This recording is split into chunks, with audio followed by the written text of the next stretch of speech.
Hello everybody, my name is Kat and welcome back to my channel where we talk about all things horror. And today I'm doing a review of the first new horror film that I'm seeing in 2024, which is the new Blumhouse film, Night Swim.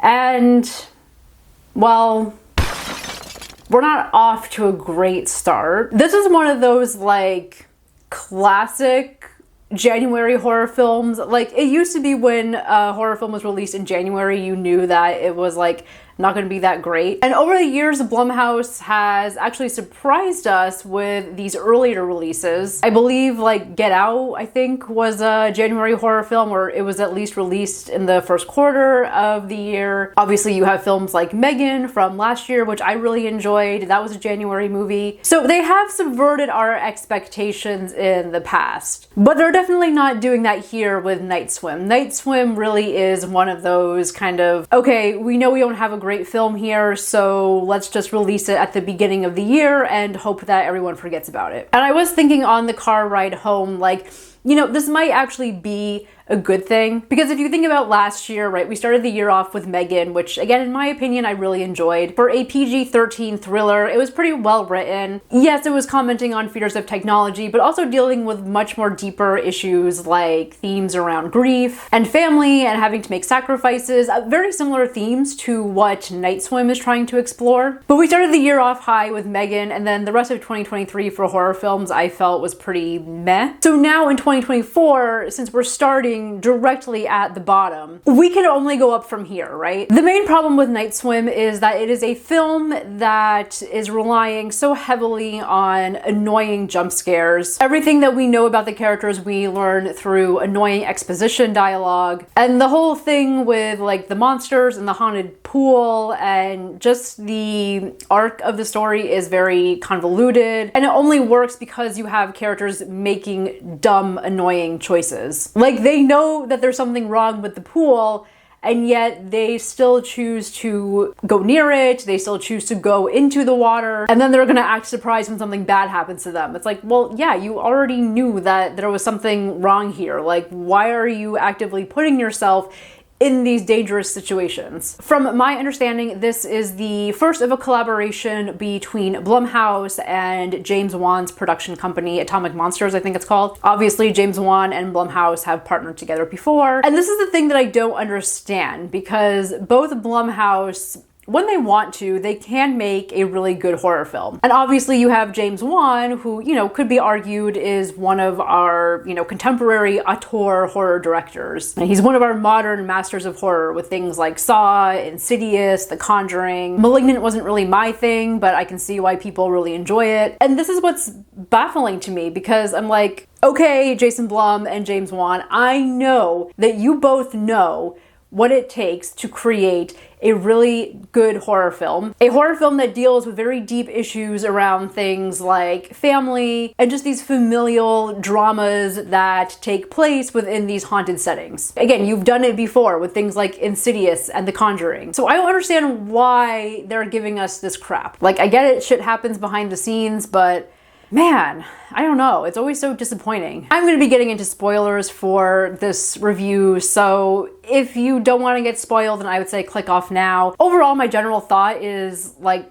don't see this film. Don't waste your time. Don't waste your hard-earned money going to see this. We all deserve better than what Blumhouse is giving us here. So, like many of these subpar horror films that Blumhouse tends to release, it does offer some interesting ideas. The main storyline is basically this father who you learn is a famous baseball player, but he has had to step away from the game. Essentially, he has had to retire because he has been diagnosed with MS, which in itself is a very scary and sad concept. You know, changes going on in your body, movements and actions that you take for granted, suddenly you cannot do anymore. That is a very scary and vulnerable thing to go through. So they already set up an interesting framing device here with the dad and him, you know, going from someone that was very very athletic to suddenly having to deal with this horrible illness. Now, obviously, the fear around something like bodily changes or having to deal with an illness is not something new in horror films. You can look at any of the work of David Cronenberg, for example, or just, the kind of typical stories in which you have someone that is dealing with an illness, and then whatever the monster is, whether it's ghosts or zombies of some kind, these are usually representative of said illness that the character is having to deal with. And the battle with the monsters is really representative of their internal battles of having to deal with the sickness. There's also the thing where, people that are suffering from an illness, especially an illness that has very obvious physical effects, right? You can see it in the person. Oftentimes these people tend to get othered in our society. So the illness is also kind of placing them on the side of the monsters as well, right? This whole kind of like psychological block of, not feeling normal, not feeling like, an able-bodied human being. These are all themes that have been explored before, and I feel like Night Swim could have utilized that more to its advantage. They set up at the beginning of the film that the dad, he's fairly new into this diagnosis, and he's been doing therapy and hoping to kind of stabilize himself, hoping to get back to a place where he can even play baseball again. And the doctor at the beginning of the film is kind of like, yeah, no, like, your disease is progressing. You're really gonna have to forget about baseball for right now and just really focus on therapy. It seemed like the story was setting us up for that kind of narrative arc where a character was going to start off in a really low place, feel like their life is over, and then through the course of this film they're going to come out the other side and learn some sort of a lesson that he can then take into his new life. And that doesn't really happen, and the whole thing with him battling MS, it's there throughout the film, but it's not something that they ever really explore in any depth. Like, we get a lot of surface level of him kind of being like, oh, this sucks, I just want to play baseball, I feel like I'm a nuisance to my family. But that's like as far as it goes. We don't really get any deeper into his psychology. We don't even really see him struggling that much. And the reason for that is because what ends up happening is his family moves into this house. It has the swimming pool, and the film was already set up at the beginning that there's something going on with the swimming pool. But then we also learn that the pool does also have some healing properties to it as well. So the dad begins to do physical therapy in the pool, and then he miraculously starts feeling better. Suddenly his disease begins to get better. So then I was like, okay, this is kind of interesting, because now you're setting up a scenario in which the dad is going to know that the pool is haunted because there have already been some weird incidences since the family moved in, but then it's helping him to heal and to get better. So of course he's not going to want to get rid of the pool or to move to a new house. Like, that's an interesting dichotomy. That's an interesting conflict that you're setting up. I think it also plays into the whole symbolism of water in this movie. Water is a very interesting element as well, because on the one hand, yes, it does have very healing properties to it. Obviously, we need water to survive. A majority of our body is made up of water. But at the same time, water can be very destructive as well, whether that's drowning or just causing destruction to your immediate environment. There is this duality here with water, which I also thought was a really interesting dichotomy for them to explore. You do have characters that come in and say things like, oh, the pool is haunted, but it also is healing. But again, it's all very just like said through exposition, and there's really no other exploration of it from there. They try to set up this whole like mystery element to it, this idea that there's some like folklore to the water. The pool is somehow connected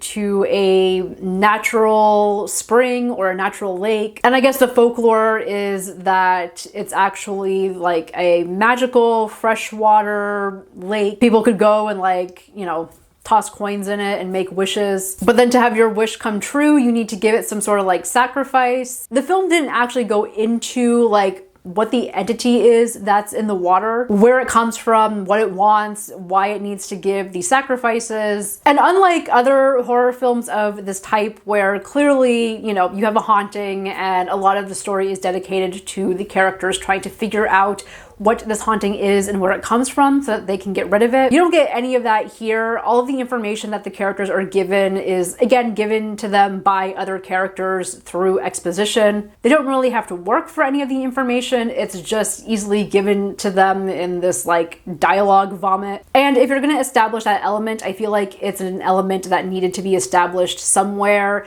in the first act, probably towards the end. But they just kind of throw it in like halfway through what feels like the third act, and then they just give you the climax and it's over. So there's no like build up to any great reveal or actually solving the mystery. Not to say that they needed to give us a clear answer, like they could have left it ambiguous, but only like really great films can pull that off, and Night Swim is definitely not one of those. The overall look of the monster was also just like off-putting. Not because it was particularly scary or grotesque, it just looked really goofy. They first reveal the monster or the entity during that scene that they show you in the trailers when the daughter is in the pool with her boyfriend and they're playing Marco Polo. And when it first popped out of the water, I just started laughing because it looked like Grimace from McDonald's, like just a dirty Grimace that had been like crawling around the sewers for some reason. But then at other times it looked like just some like creepy random dude that was hanging out at the bottom of the pool. And then at other times it looked like, you know, a stereotypical witch type character. So I felt very confused. I was like, what is this monster? What is it supposed to look like? There's also a whole like